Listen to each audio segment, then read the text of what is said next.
Pan India stardom వచ్చిన తర్వాత ప్రభాస్ ఎక్కువగా పౌరాణిక పాత్ర చేస్తున్నాడు. అందుకు రీజన్ లేకపోలేదు. మైథాలజీ మూవీస్ చేస్తే ఇండియా అంతటా ఆడియన్స్ ఉంటారు. వాళ్ళు సినిమా చూసేందుకు థియేటర్స్కు వస్తారు. పైగా ఇలాంటి పాత్రల్లో నటించిన నటీనటులకు ప్రత్యేక గుర్తింపు వస్తుంది. అందుకే ప్రభాస్ మైథాలజీ దారిలో వెళ్తున్నాడు. రెబల్ దారిలో మిగతా తెలుగు హీరో కూడా వెళ్తున్నాడు. ముంబైలో వార్ 2 పనుల్లో బిజీగా ఉన్నాడు ఎన్టీఆర్.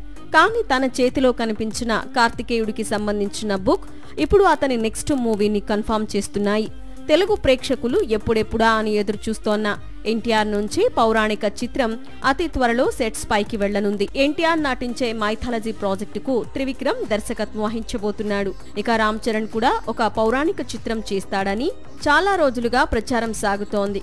హిందీలో కిల్ అనే చిత్రం తీసిన నిఖిల్ మేకింగ్ లో అత్యంత భారీ బడ్జెట్ తో ఈ మైథాలజీ పట్టాలెక్కనుందట. ఇక ప్రభాస్ కూడా కల్కి సీక్వెల్లో మరోసారి కర్ణుడిగా పూర్తి పాత్రలో నటించే అవకాశం ఉంది. ప్రస్తుతం రెబల్ చేతిలో ఉన్న చిత్రాలు పూర్తయిన తర్వాత ఈ చిత్రం పట్టాలెక్కే అవకాశాలున్నాయి.